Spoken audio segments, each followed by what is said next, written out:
Good morning, students.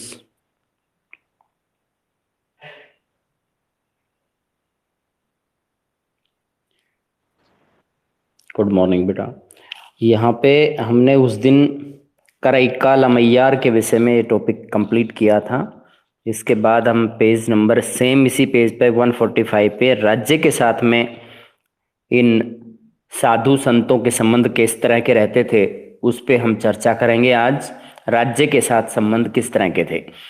अध्याय 2 में बोल। यस बेटा, बोलो। यस।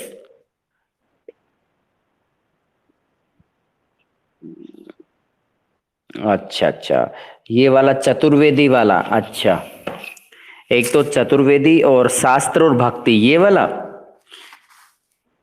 ठीक है बेटा, देखो चतुर्वेदी उसे कहा जाता है जो चारों वेदों का ज्ञाता ब्राह्मण हो, उसे कहा जाता है। और अस्पृश्य व्यक्ति वह होता है जो सबसे निम्नतम कास्ट से बिलोंग करता है, जैसे चांडाल। तो यहाँ पर तोंद्रा डिप्पोडी कौन है? ये एक ब्राह्मण है, और ये एक ब्राह्मण चतुर्वेदी है, ये चारों वेदों का ज्ञाता इसे माना जाता है। तो अलवार महाकाव्य से इसका उदाहरण पता चलता है। अलवार जो कि तमिलनाडु के अंदर जो विष्णु के भक्त हुआ करते थे, वहां से एग्जाम्पल मिलता है। चतुर्वेदी जो अजनबी हैं, यानी जिन्हें समाज के अंदर बहुत ज्यादा मात्रा में जानकारी, यानी आम जनता उन्हें नहीं जानती है, तुम्हारी सेवा के प्रति निष्ठा नहीं रखते, यानी भगवान के प्रति इतनी ज्यादा निष्ठा उनकी नहीं है। उनसे भी ज्यादा आप विष्णु उन दासों को पसंद करते हैं, यानी आपको तो वो लोग ज्यादा प्रिय होते हैं जो दास हैं, जो निम्नतम दर्जे के हैं, सबसे अस्पृश्य लोग हैं, वो लोग आपको सबसे अच्छे लगते हैं, क्योंकि आपके चरणों से वो प्रेम रखते हैं, चाहे वो वर्ण व्यवस्था से परे हो। यानी चाहे वर्ण व्यवस्था में उसको कोई दर्जा ना मिला हो, निम्नतम कास्ट को, अस्पृश्य कास्ट को सबसे निम्नतम दर्जा है उनका, इन दासों को आप सबसे ज्यादा पसंद करते हो, क्योंकि ये आपके चरणों से प्रेम रखते हैं। और ब्राह्मण आपके चरणों से प्रेम नहीं करता, वह आपकी सेवा में इतनी ज्यादा निष्ठा नहीं रखता। तो ये एग्जाम्पल इस तरीके से दिया गया है। यानी जाति व्यवस्था के बारे में बताया गया कि तोंद्रा डिप्पोडी जो है जाति व्यवस्था के विरोधी थे, ऐसा नहीं है। ब्राह्मण कभी भी जाति व्यवस्था का विरोधी नहीं होता है, ब्राह्मणों को इसमें फायदा होता है। जाति व्यवस्था अगर बरकरार रहती है तो निम्न जाति के लोग उनकी बराबरी नहीं करते हैं और उनको ज्यादा अधिकार मिलते हैं, इसलिए वो हमेशा जाति व्यवस्था के पक्ष में ही होते हैं। शास्त्र और भक्ति के लिए देखिए, यह छंद अपार नामक नयनार संत की रचना है। ये अपार समंदर और सुंदरार, ये दो संत हुआ करते थे तमिलनाडु के अंदर, जो नयनार संप्रदाय से इनका संबंध है। उन्होंने अपने काव्य जो भी लिखे हैं तो उसके बारे में आगे बता रखा है। हे धूर्तजन, जो तुम शास्त्र को उद्धत करते हो, यानी जो तुम शास्त्रों का उदाहरण दे करके और मतलब दृष्टता दिखाते हो या समाज के अंदर अच्छा बर्ताव नहीं करते हो, तुम्हारा गोत्र और भला किस काम का? तुम्हारे साथ जो सरनेम आप यूज कर रहे हैं, तो जो आपका कुल है, राजवंश जो है, या जिस भी कुल में आप पैदा हुए हैं, वो किस काम आएंगे? क्योंकि आप तो धूर्तता का सहारा लेते हैं। तुम केवल मारपेरू के स्वामी शिव, जो तमिलनाडु के तंजावुर जिले के मारपेरू में बसते हैं, को अपना एकमात्र आश्रयदाता मानकर नतमस्तक हो जाओ। तो ये अपार समंदर नाम के संत महात्मा ने, और इन धूर्तजनों को, ये धूर्तजन किसे कहा गया है? ये ब्राह्मणों पे ही कटाक्ष किया गया है। ब्राह्मण लोगों को ही समझा रहे कि आप अपने गोत्र का इतना घमंड मत करो, आप अपने कुल का इतना घमंड मत करो। जो उच्च जाति के लोग हैं वो घमंड करते हैं। तो इनका मानना है कि जो शिव की पूजा आपको करनी चाहिए, जो मारपेरू नामक जगह है वहां पर तमिलनाडु के अंदर, तो मारपेरू के स्वामी यानी शिव को तमिलनाडु के अंदर जिसका स्थान है तंजावुर जिले के मारपेरू में बसते हैं, उनके प्रति आपको स्वामी भक्ति दिखानी चाहिए। ब्राह्मणों के प्रति तोंद्रा डिप्पोडी और अपार के विचारों में समानता है अथवा नहीं? अपार समंदर जाति व्यवस्था का के खिलाफ जा रहा है, यानी वो जाति व्यवस्था को समाप्त कर देना चाहता है, नयनार संत है ये। लेकिन ब्राह्मण जो तोंद्रा डिप्पोडी है, उसके विचार उनसे एक जैसे नहीं है, उनमें दोनों में अंतर है बेटा। अब यहां अगले बॉक्स में दिखा रखा है भक्ति साहित्य का संकलन। 10वीं शताब्दी तक आते आते 12 आलवारों की रचना का एक संकलन तैयार कर लिया गया, यानी 12 आलवारों ने मिल करके और इस तरह का संकलन तैयार किया था, जिसका नाम था नलगीरा दिव्य प्रबंधनम। ये तमिल भाषा में लिखा गया, तमिल वेद के नाम से प्रचारित था। 4000 पावन रचनाएं, इसी को कहा जाता है, इसमें 4000 पावन रचनाओं को जोड़ा गया है।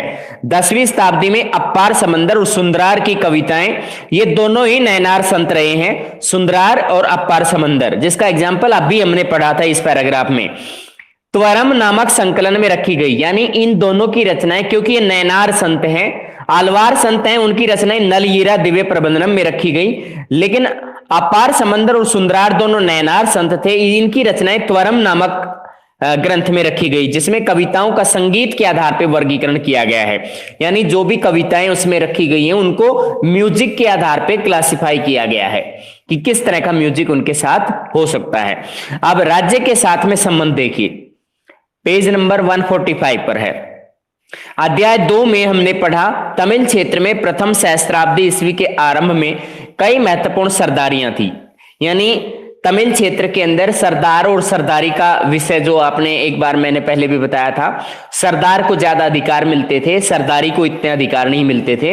ये आप सरदारी का मतलब सरदार की वाइफ ना समझें, ये सरदारी का पद छोटा सरदार होता है, और जो बड़ा सरदार होता है उसके पास में ज्यादा शक्तियां होती हैं, उनके पास में कुछ आर्मी कमांडर भी उसको मिले होते हैं, कुछ सैनिक भी मिले होते हैं, ये टैक्स कलेक्शन करने का काम करते हैं। इसी सहस्त्राब्दी के उत्तरार्ध में राज्य का उद्भव और विकास हुआ। उस समय से ही राज्यों का विकास ज्यादा तेजी से होने लगा। इसमें पल्लव और पांड्य राज्य 6वीं से 9वीं शताब्दी ईस्वी के अंदर शामिल थे। यानी उस समय पर इस सहस्त्राब्दी में, पहली सहस्त्राब्दी की बात यहां पे की गई है, तो इस दौरान पल्लव और पांड्य राजवंश जो है 6वीं से 9वीं शताब्दी ईस्वी के दौरान इनका विकास हुआ था। हालांकि बौद्ध और जैन धर्म इस क्षेत्र में कई शताब्दियों से मौजूद थे। बौद्ध धर्म और जैन धर्म इस क्षेत्र में बहुत, यानी कई शताब्दियों से मौजूद थे। हमने इनके बारे में बहुत पुराने समय से हम पढ़ते आ रहे हैं। बौद्ध धर्म का लेसन नंबर 4 में भी हमने विवरण पढ़ लिया है। उन्हें व्यापारी और शिल्पी वर्ग का प्रश्रय हासिल था। किन लोगों का? यानी व्यापारी भी पसंद करते थे बौद्ध धर्म जैन धर्म को, और शिल्पी लोग भी बौद्ध धर्म जैन धर्म को पसंद करते थे। इन धर्मों को राज्य के संरक्षण और अनुदान यदा कदाई हासिल होता था। यानी बौद्ध धर्म को और जैन धर्म को सरकार की तरफ से कभी कोई संरक्षण या कोई ग्रांट कभी कभी मिलता था। केवल जैसे हम ये जानते हैं कि 3री सदी ईस्वी में अशोक महान ने जरूर इस तरह का संरक्षण दिया, और शिल्पकारों से भी इनके लिए काफी कुछ करवाया, और ये बौद्ध धर्म को समर्पित स्तूपों का निर्माण करवाया था। तो इस तरह के एग्जाम्पल वहां से तो मिलते हैं, लेकिन बाकी और शासकों का इतना ज्यादा योगदान इसमें हम नहीं देख पाते हैं। एक रोचक बात यह है कि तमिल भक्त रचनाओं की एक मुख्य विषय वस्तु बौद्ध और जैन धर्म के प्रति उनका विरोध है। यानी तमिल भक्त जो रचनाएं हैं उनका एक मुख्य विषय वस्तु क्या है? बौद्ध और जैन धर्म के प्रति उनका विरोध। तमिल संत जितने भी हुए हैं, तमिल भक्त जितने भी हुए हैं, उन्होंने जो कुछ भी लिखा है तो वो बौद्ध धर्म और जैन धर्म के खिलाफ लिख दिया है उन्होंने। यानी एक तरह से वो विरोध करते हैं बौद्ध धर्म जैन धर्म का। विरोध का स्वर नैनार संतों की रचनाओं में विशेष रूप से उभर के सामने आता है। तो नैनार संतों के बारे में हमने अभी पढ़ा है, 2 नैनार संतों को, अपार समंदर और सुंदरार, ये दोनों ही नैनार संत हुआ करते थे। तो ये हमेशा जैन धर्म और बौद्ध धर्म का इनकी रचनाओं से पता चलता है कि ये लोग विरोध कर रहे थे। इतिहासकारों ने इस विरोध की व्याख्या करते हुए सुझाव दिया कि परस्पर विरोधी धार्मिक समुदायों में राज्य के अनुदान को लेकर प्रतिस्पर्धी थी। ये क्यों विरोध होता था? इन लोगों को लगता था कि अगर हम विरोध नहीं करेंगे तो बौद्ध धर्म और जैन धर्म के लोगों को ज्यादा ग्रांट मिल जाएगी, उनको सरकार की तरफ से ज्यादा संरक्षण मिल जाएगा। इस बात को लेकर के ये खफा रहते थे। यह स्पष्ट है, शक्तिशाली चोल राजवंश जो कि 9वीं से 13वीं शताब्दी तक वहां पर शासन किया, सम्राटों ने ब्राह्मणी और भक्ति परंपरा को समर्थन दिया और विष्णु और शिव के मंदिरों के निर्माण के लिए भूमि अनुदान दिए। याद रखिए बेटा, ये चोल शासक हैं। 9वीं से 13वीं शताब्दी के दौरान इन्होंने दक्षिण भारत में शासन किया है। इन सम्राटों ने ब्राह्मणीय परंपरा को और भक्ति परंपरा को समर्थन दिया। विष्णु को और शिव को, यानी ये हिंदू धर्म के प्रति समर्पित थे, विष्णु देवता को शिव को दोनों को मानते थे। दोनों के मंदिरों के लिए इन्होंने भूमि भी प्रदान की और ग्रांट भी जारी की। तो इससे पता चलता है कि जो इस तरह की कंपटीशन की वजह से ये लोग शायद विरोध कर रहे होंगे, क्योंकि बौद्ध धर्म और जैन धर्म के जो संत महात्मा थे वो भी कोशिश करते होंगे कि भी उन्हें भी ग्रांट मिले, लेकिन ये लोग अपने विष्णु और शिव के लिए ग्रांट जारी करवाना चाह रहे थे, इसलिए उनके विरोध में ये आगे आ जाते थे। अब आइए 146 पेज पर। चिदम्बरम, तंजावुर और गंगैकोंडचोलपुरम, ये 3 जगह हैं बेटा। कौन सा बेटा बोलो? यस, अभी जस्ट पूरा हुआ है। ठीक है, ये लास्ट पैराग्राफ बेटा। ऊपर वाला ये एक राक्षसी वाला। अच्छा, इसमें बेटा ये तो बिल्कुल सिंपल सा था। कराईकल अमैयार नाम की एक यहाँ पर एक संत है, महिला संत है, जो कि अपने अपने खुद का बयान करती है कि वो दिखने में कैसी है। अपने आप को उन्होंने राक्षसी की तुलना की है, फूली हुई नाड़ियों वाली, जैसे जिसकी जैसे मांसपेशियां बहुत ज्यादा फूली हुई होती हैं, जिसके अंदर बहुत ज्यादा ताकत समाई होती है। तो उन्होंने अपने आप को इस राक्षसी से तुलना की है। बाहर निकली हुई आंखें, उन्होंने अपने बयान किया है कि मेरी जो आंखें हैं वो बाहर निकली हुई हैं, सफेद दांत नजर आते हैं, और जो पेट है वो अंदर की तरफ धंसा हुआ है, लाल केस नजर आते हैं, आगे निकले हुए दांत दिखाई देते हैं। यानी इन्होंने ऐसा नहीं कि भाई अपनी कोई प्रशंसा की है, प्रशंसा नहीं की है, जो कमियां थी वो भी उन्होंने जाहिर कर दी हैं। लंबी पिंडली की नली को टखनों तक फैली हुई है, यानी अपने पैरों की पिंडली के बारे में बताया गया है कि जो टखनों तक फैली हुई है उसका विवरण भी इन्होंने दिया है। तो ये क्या कहना चाहती है, ये नैनार भक्त संत है, ये गहन तपस्या का सहारा लेकर के शिव को प्राप्त करना चाह रही है, और इसने शिव की भक्ति का ये तरीका अपनाया है। वन में विचरते समय चीखना और क्रंदन, ये अलंकटू का वन है। यानी वन में जो भी कोई विचरण करता है तो कभी चीखने की आवाज आती है, कभी दुख पूर्वक क्रंदन की आवाज आती है। तो ये अलंकटू का वन है साउथ इंडिया के अंदर, तो ये तमिलनाडु में पड़ता है। तो उन्होंने कहा कि अलंकटू का वन जो है, इसके अंदर इस तरह की जो बातें हैं नॉर्मल हैं, सामान्य हैं। और जो हमारे पिता शिव का घर है, अलंकटू का वन को वो ये बोलते हैं, यह भक्त संत जो कराईकाल अमैयार है, ये कहती है कि शिव का ये घर है, और शिव को हम इसमें कहीं भी देख पाते हैं। वह नृत्य करते हैं, डांस करते हैं, उनके जटाजूट 8 ओर बिखर जाते हैं, यानी 8 दिशाओं के अंदर उनकी जो बाल हैं या केस हैं वो बिखर जाते हैं, उनके सभी अंग शांत हैं, यानी कोई भी मतलब नुकसान समाज का नहीं कर रहे हैं। तो इसके अंदर कराईकाल अमैयार अपनी खुद की बारे में एक्सप्लेन करती है कि अपने आप को प्रस्तुत कर रही है, किस तरीके से प्रस्तुत कर रही है, वो आप इसके चारों पहले की लाइनों में देख सकते हैं। बाद वाले के अंदर ये बताया गया है कि वो शिव जो हैं वो कहाँ मिलते हैं और किस वन में स्थित हैं, और वो शिव की महिमा के बारे में बताते हैं कि वो नृत्य भी करते हैं और उनके जो जटाजूट हैं वो 8 दिशाओं में फैल जाते हैं। अब इसमें ये बॉक्स में ये चीज पूछी गई है कि भाई स्त्री सौंदर्य की जैसे पारंपरिक अवधारणा रहती है कि बहुत ही सामान्य सा विवरण उनके लिए आता है, लेकिन ये कोई सुंदरता का विवरण नहीं था, ये तो अलग तरीके का तुलनात्मक रूप से हमारे सामने प्रस्तुत किया गया है। अब राज्य के साथ में संबंध बताया गया कि पहली सहस्त्राब्दी के दौरान राजवंशों ने या राजाओं ने कितना इन लोगों को सपोर्ट की उस समय। बोलो बेटा। 8 दिशाएं, जैसे 4 दिशाएं तो बेटा पूर्व पश्चिम और उत्तर दक्षिण, और इनके बीच में एक एक दिशा और एक्स्ट्रा होती है, यानी जैसे पूर्व और उत्तर के बीच में जो दिशा होती है उसको पूर्वोत्तर कहा जाता है, नॉर्थ ईस्टर्न। इसी तरह से दक्षिण और पूर्व के बीच में, दक्षिण और पूर्व के बीच में जो होती है उसको दक्षिण पूर्व कहा जाता है। तो इस तरह से 4 दिशाएं और एक्स्ट्रा बन जाती हैं, तो 8 दिशाएं माना जाता है इसको। और इसके अंदर बेटा पहर भी होते हैं। पहर होता है समय को इंडिकेट करने वाला, जैसे 4 पहर दिन के, 4 पहर रात के, 8 पहर बोला जाता है उसको। लेकिन यहां दिशाओं का विवरण था, इसलिए दिशाओं के विषय में बताया गया। अब इस पहले पैराग्राफ को देखिएगा, राज्य के साथ में संबंध को। इसमें पहली सहस्त्राब्दी के दौरान पल्लव और पांडे राजवंश के बारे में बताया गया है कि किस तरीके से वो आम जनता को सपोर्ट करते थे। बौद्ध धर्म और जैन धर्म के लोगों का या उनके संत महात्माओं का बाकी अन्य धर्म के लोगों के साथ में किसी न किसी डाउट की वजह से वो उनके बीच मतभेद रहते थे। जैसे बौद्ध धर्म और जैन धर्म के जितने भी साधु संत थे उनका, और यहाँ जैसे नैनार और आलवार संत जो हुआ करते थे उनके साथ उनका मेल मिलाप सही तरीके से नहीं होता था, क्योंकि उनको लगता था कि राजकीय संरक्षण, अगर जिस भी धर्म का प्रभाव ज्यादा बढ़ गया तो उसको राजकीय संरक्षण भी मिलेगा और उसे ग्रांट भी जारी मिलेगा, ग्रांट भी जारी होगी उसके लिए। तो इस तरीके से ये लोग अपना प्रभाव दिखाने के लिए बौद्ध धर्म और जैन धर्म की खिलाफत करते थे, विरोध करते थे एक तरह से।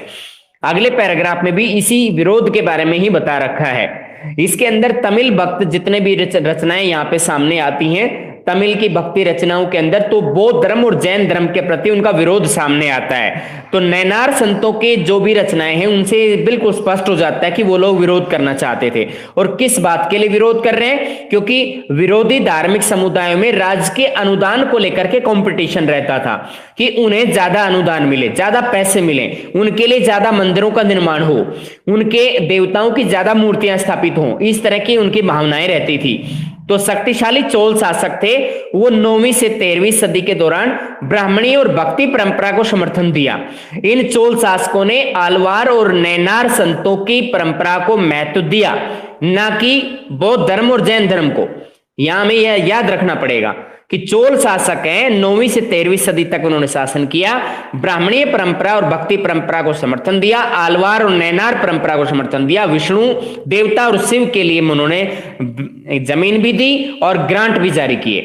तो यहां पे कहीं भी ये नहीं बताया गया चोल शासकों का कि जैन धर्म और बौद्ध धर्म की सपोर्ट उन्होंने की हो। तो इसका मतलब ये इस दौरान उनकी सपोर्ट नहीं की गई, और यही टकराव था इनके बीच का, और कोई टकराव का बिंदु नहीं था। अब 146 पेज पर देखिए, चिदम्बरम, तंजावुर और गंगईकोंड-चोलपुरम, ये 3 स्थान है साउथ इंडिया में ही पड़ते हैं। ये सभी स्थान तमिलनाडु से बिलोंग करते हैं। ये विशाल शिव मंदिर चोल सम्राटों की मदद से निर्मित हुए। इनके बारे में हमने अभी पढ़ा है, क्योंकि ये शिव और विष्णु के प्रति समर्पित थे। ये चोल शासक हमेशा इनकी मदद करने के लिए आगे आते थे। इन्होंने बड़े बड़े मंदिर भी स्थापित किए, तो 3 स्थानों पर स्थापित किए गए हैं। इसी काल में कांसे में डाली गई शिव की प्रतिमाओं का निर्माण भी किया गया। कांस्य धातु की शिव की बहुत ही ज्यादा मूर्तियां भी बनाई गई। स्पष्ट है नैनार संतों का दर्शन शिल्पकारों के लिए प्रेरणा बना। तो खास तौर पे याद रखिएगा, अगर इसमें यह भी बात पूछी जाती है कि चोल सम्राटों ने ज्यादा किसकी मदद की, तो उसमें आलवार संतों की अपेक्षा नैनार संतों का प्रभाव चोल सम्राटों पे और भी ज्यादा रहा है। तो नैनार संतों का जो दर्शन है शिल्पकारों के लिए प्रेरणा बना है। उस दौरान शिव के को समर्पित जो मंदिर हैं वो ज्यादा बनाए गए।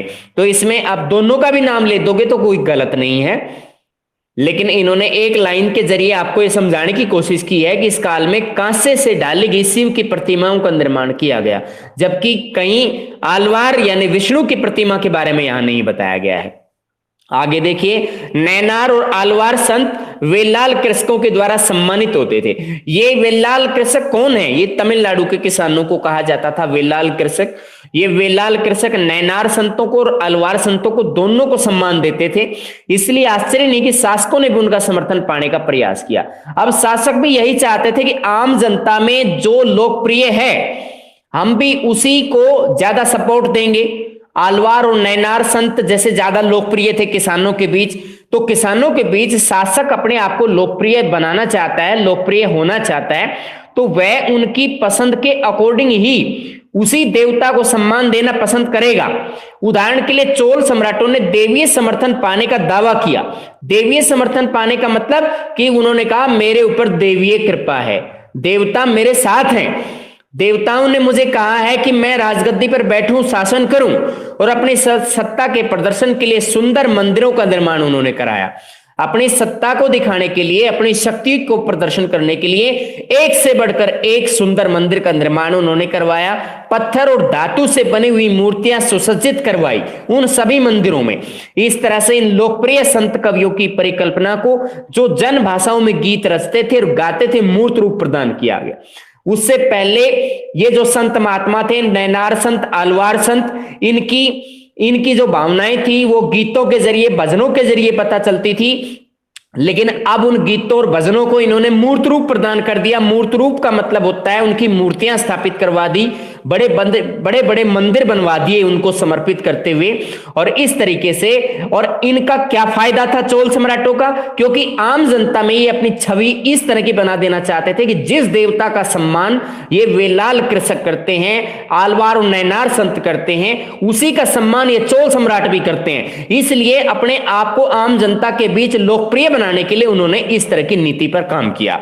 इन सम्राटों ने तमिल भाषा के शैव भजनों का गायन इन मंदिरों में प्रचलित किया कि जैसे जो भी साधु महात्मा आते थे तो उनकी मंडली को बुलाया जाता था, शिव भजन कराए जाते थे। उन्होंने ऐसे भजनों का संकलन एक ग्रंथ त्वरम के रूप में करने का जिम्मा उठाया। ये चोल शासक थे जिन्होंने इसका संकलन होता है जोड़ना, विभिन्न प्रकार के गीतों को, भजनों को एक जगह इकट्ठा करके जोड़ना। उनके जो ग्रंथ हैं वो सब इकट्ठे कर दिए गए और उसको नाम दिया गया त्वरम। त्वरम नाम न दिया गया है। ये नैनार संतों का संकलन है। इसके अंदर शिव की महिमा के रूप में, उनके भजन के रूप में जो कुछ भी मिलता है वो सारा इसमें डाला गया। 945 ईस्वी के एक अभिलेख से पता चलता है चोल सम्राट परांतक प्रथम, ये शासक का नाम भी आ गया है। 945 ईस्वी का एक अभिलेख है जिसमें पता चल जाता है परांतक प्रथम ने क्या किया, संत कवि अपार समंदर और सुंदरार, ये दोनों संत बार बार रिपीट हो रहे हैं, इनका नाम याद कर लीजिए। दोनों ही नैनार संत हुए हैं। ये दोनों कवि अपार समंदर और सुंदरार की धातु की प्रतिमाएं एक शिव मंदिर में स्थापित करवाई थी। इसका मतलब है ये नैनार संत हुआ करते थे। और इनको किसने स्थापित करवाया? चोल सम्राट परांतक प्रथम ने। और ये हमें कहां से पता चलता है? 945 ईस्वी के एक अभिलेख से पता चलता है। और इन मूर्तियों को उत्सव में एक जुलूस में निकाला जाता था। जैसे कोई भी एक धार्मिक यात्रा का आयोजन किया जाता होगा हर वर्ष, और उस समय पर एक जुलूस के जरिए इस तरह की मूर्तियों को सबके सामने लाया जाता था। आपको क्या लगता है कि शासक भक्तों से अपने संबंध को दर्शाने के लिए उत्सुक थे? डेफिनेटली शासक भक्तों के बीच अपने आप को लोकप्रिय बनाना चाहते थे। इसीलिए भक्त जिस देवता की पूजा कर रहे थे उसी देवता के उन्होंने मंदिर ज्यादा बनवाए, उसी देवता को समर्पित उन्होंने एक से बढ़कर एक सुंदर मंदिर का निर्माण करवाया ताकि उनकी लोकप्रियता आम जनता में बढ़े। नटराज के रूप में शिव यहां पे नजर आ रहे हैं। इसमें तांडव नृत्य करते हुए नटराज की मूर्ति के अंदर पता चलता है, जो कि एक धातु की बनी हुई मूर्ति है। अब आगे चलते हैं कर्नाटक की वीरशैव परंपरा। अगला टॉपिक जो है कर्नाटक से, अब तक हम तमिलनाडु के विषय में पढ़ रहे थे, अब हम आगे बढ़ते हैं कर्नाटक के विषय में। कर्नाटक की वीरशैव परंपरा। वीरशैव शिव के वीर, इसका मीनिंग क्या है? शिव के वीर। एक बासवन्ना नाम का ब्राह्मण था। उस बासवन्ना नाम के ब्राह्मण के जितने भी अनुयायी थे उनको वीरशैव परंपरा का माना जाता है, और ये कर्नाटक से बिलोंग करती है। याद रखिएगा, एक आंदोलन चलाया था उसने शिव के वीरों के नाम से, और वो बहुत ज्यादा लोकप्रिय होता चला गया और उसे वीरशैव परंपरा के नाम से जाना गया है। बाकायदा अब आ रहा है उसका डिटेल, आप देखिएगा। 12वीं शताब्दी में कर्नाटक में एक नवीन आंदोलन का उद्भव हुआ। कब हुआ है? 12वीं सदी में हुआ है। कहां हुआ है? कर्नाटक में हुआ है। इसका नेतृत्व किसने किया? बासवन्ना ने किया। 1106 से लेकर 1168 तक उसका जीवन काल था। इस बासवन्ना नामक एक ब्राह्मण ने इसका नेतृत्व किया। किसका नेतृत्व? इस नवीन आंदोलन का। एक धार्मिक आंदोलन है, 12वीं सदी में कर्नाटक में शुरू किया गया था। बासवन्ना नामक एक ब्राह्मण ने इसे शुरू किया। बासवन्ना कलाचुरी राजा के दरबार में मंत्री थे। पूछा जा सकता है आपसे कि बासवन्ना के बारे में जानकारी दीजिए। तो ये कलाचुरी के राजा थे और उनके दरबार में मंत्री हुआ करते थे। उनके अनुयायी वीरशैव परंपरा, शिव के वीर व लिंगायत, लिंग धारण करने वाले कहलाए। याद रखिए, इनकी दो प्रकार की संप्रदाय इनके अनुयायी हुए हैं। वीरशैव, शिव के वीर भी इनके अनुयायी हैं, और लिंगायत, लिंग धारण करने वाले। बाएं कंधे पर धातु के एक छोटे से पिटारे में एक चांदी का लिंग धारण करते थे, उन्हें लिंगायत संप्रदाय का कहा जाता है। और हिंदुओं के अंदर केवल लिंगायत संप्रदाय ही एक ऐसा है जो लोगों को जलाने की जगह पर दफन करना उचित मानता है। याद रखिए, इस परंपरा का ये जो नियम है बाकी और जगह देखने को नहीं मिलता है कहीं भी। लिंगायत संप्रदाय एक ऐसा संप्रदाय है जो लोगों को जलाने में विश्वास ना करके दफन करता है। आज भी लिंगायत समुदाय का इस क्षेत्र में बहुत ज्यादा महत्व है। वे शिव की आराधना लिंग के रूप में करते हैं, उसको मनुष्य रूप में पूजा नहीं करते हैं। याद रखिएगा इस तरह की जो उनकी विशेषताएं हैं उनको। इस समुदाय के जो पुरुष हैं, महिलाएं नहीं, पुरुष केवल वाम स्कंद पर, वाम स्कंद कौन सा होता है? बायां कंधा, बाएं स्कंद पर या कंधे पर चांदी के पिटारे में एक लघु लिंग को धारण करते हैं। एक छोटा सा लघु लिंग अपने बाएं कंधे पर धारण करते हैं, जिन्हें श्रद्धा की दृष्टि से देखा जाता है। उनमें जंगम और यायावर भिक्षु भी शामिल हैं। यानी ये लोग जो हैं लिंगायत समुदाय के लोग, ये इनकी स्पष्ट पहचान करनी है तो कैसे होगी? बाएं कंधे पर एक छोटा लघु लिंग धारण करते हैं चांदी के पिटारे में, और इनको या तो जंगम भी बोला जाता है या यायावर भिक्षु कहा जाता है। यायावर कैसे होते हैं? जो एक स्थान से दूसरे स्थान पर जाकर के भीख मांग के गुजारा करते हैं, नोमैडिक, इनको हम भिक्षु कह सकते हैं। लिंगायतों का विश्वास है मृत्यु के उपरांत भक्त शिव में लीन हो जाएंगे। इनका विश्वास देखिएगा बेटा, ये कभी भी जैसे पूछा जाता है लिंगायत कौन होते हैं, लिंगायतों की परंपरा का उल्लेख कीजिए, तो उसका जवाब हम पढ़ रहे हैं। लिंगायतों का विश्वास है मृत्यु के उपरांत भक्त जो हैं वो शिव में लीन हो जाएंगे और संसार में पुनः नहीं लौटेंगे। उसका मतलब है ये पुनर्जन्म में विश्वास नहीं करते। याद रखिएगा, ये पुनर्जन्म में विश्वास नहीं करते हैं, भक्त शिव में विलीन हो जाने का विश्वास इनका है। जो एक बार जन्म ले लिया, मृत्यु के उपरांत वह वापस से संसार में नहीं लौटता, ये लिंगायतों का विश्वास है। धर्मशास्त्र में बताए गए श्राद्ध संस्कार का पालन नहीं करते। धर्मशास्त्र में यह बता रखा है कि व्यक्ति कोई भी गुजर जाता है हिंदू धर्म के अंदर तो उसको दफन नहीं किया जाएगा, उसको जलाया जाएगा, लेकिन ये लोग उस श्राद्ध संस्कार का पालन नहीं करते। जैसे हमारे यहां पर आप देखते हो कि व्यक्ति के गुजरने पर उसको पहले जलाया जाता है, फिर उसके अवशेष जो बच जाते हैं, दांत वगैरह, उसकी हड्डियां वगैरह, उनको लेके गंगा के अंदर उसका को प्रवाहित करते हैं। तो इस तरह का एग्जाम्पल यहां नहीं मिलता है। ये अपने मृतकों को विधि पूर्वक दफनाते हैं, यहां पे ये रिवाज देखने को मिलता है। लिंगायत जो समुदाय के लोग हैं वो अपने मृतकों को विधि पूर्वक दफनाते हैं, जो इनके नियम है उसके अकॉर्डिंग दफनाते हैं। लिंगायतों ने जाति की अवधारणा पर और कुछ समुदाय के दूषित होने की ब्राह्मणी अवधारणा का विरोध किया।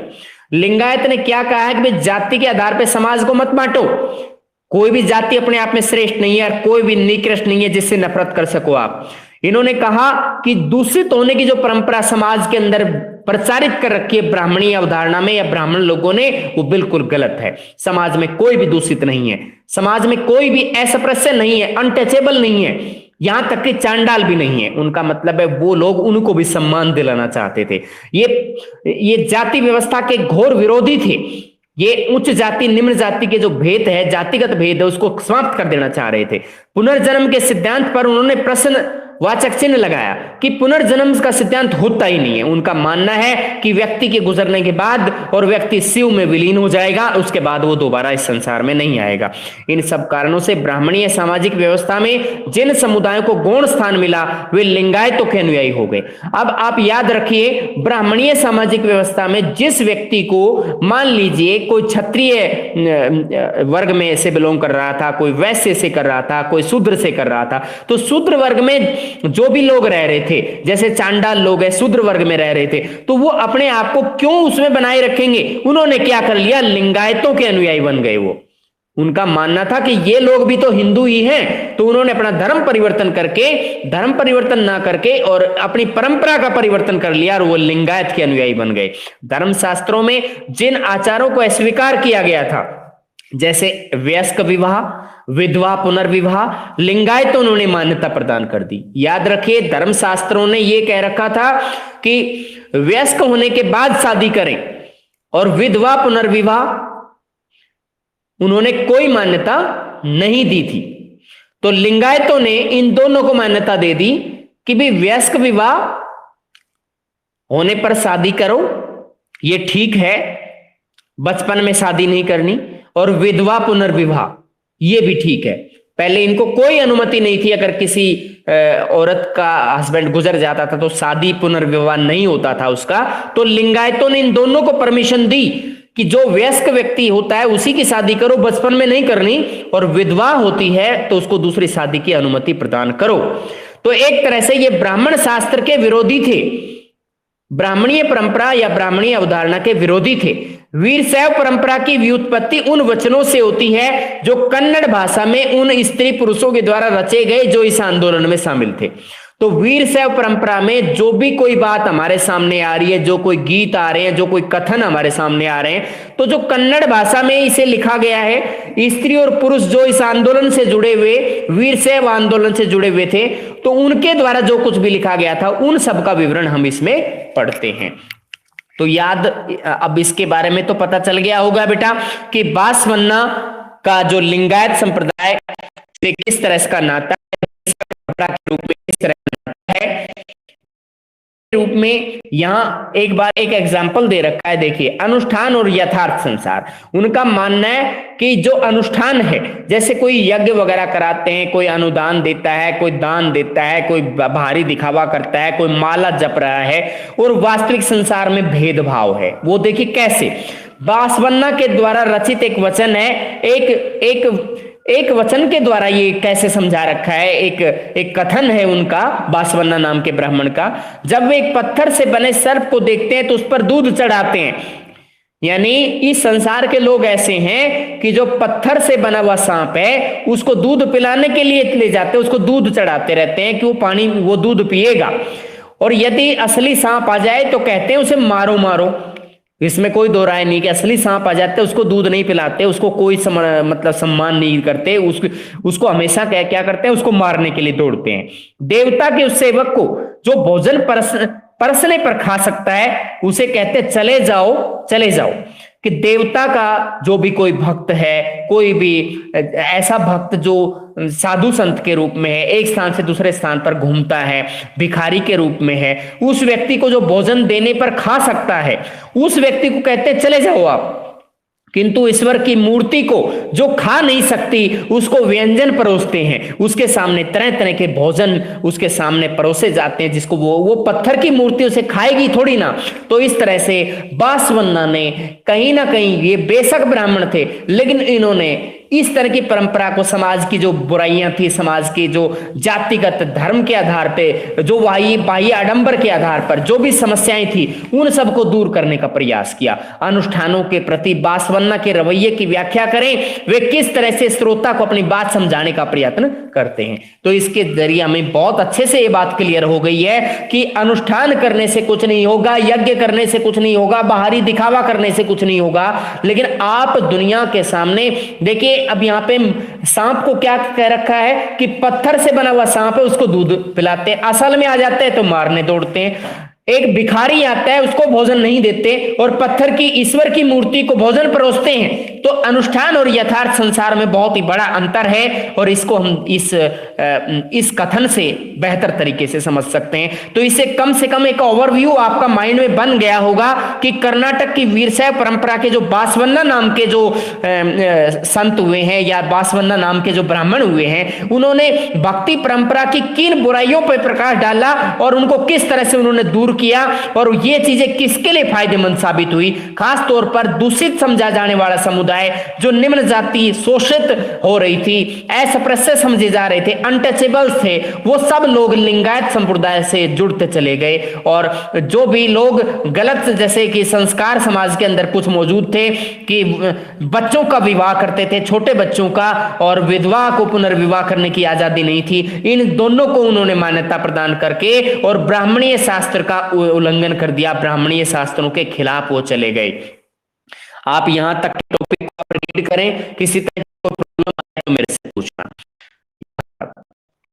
आपके ग्रुप में एक मैसेज डाला गया है, आपने देखा होगा कि आपके स्कूल के अंदर जो बुक सेलर है उसके नंबर आपके उस ग्रुप में डाल दिए गए हैं और वो अवेलेबल हैं। आप उस नंबर पे एक बार बात करके देख सकते हैं। जिस बच्चे को भी मान लीजिए बुक नहीं मिली है तो वो अपना बुक कंसल्ट कर ले एक बार, ठीक है भाई? यस, बोलो बेटा।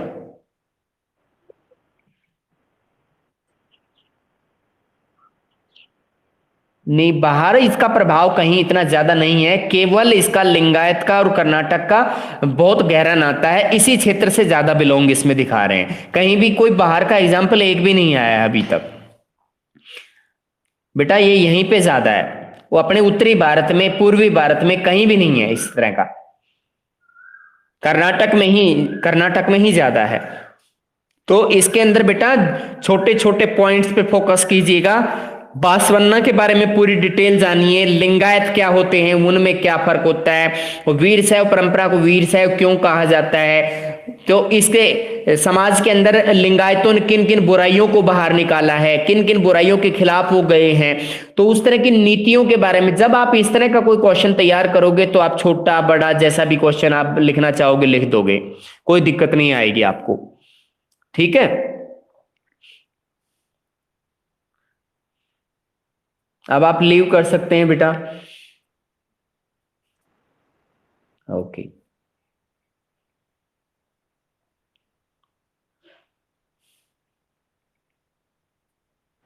हाँ बेटा बोलो। यस।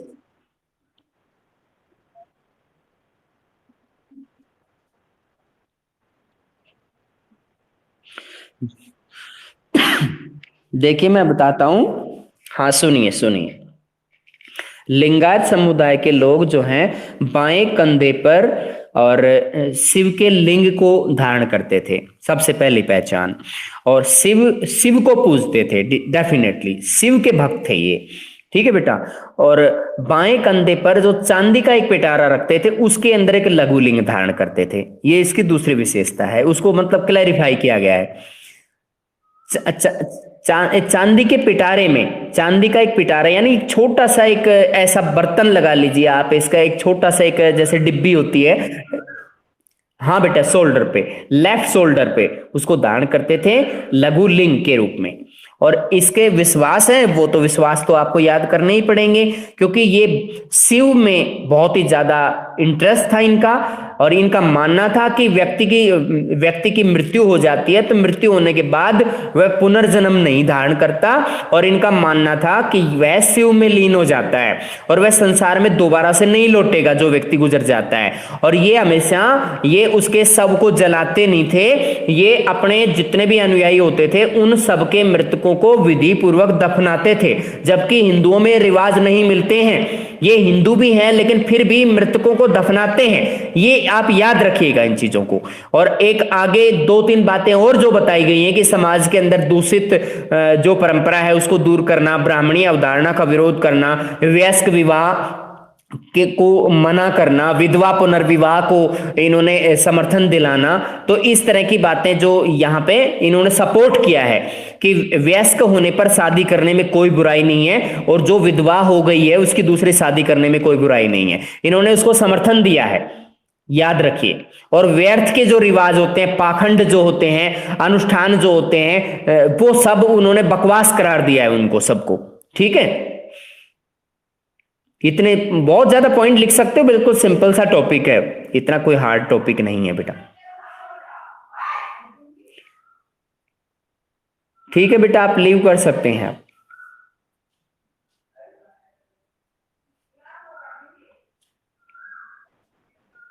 ओके बेटा।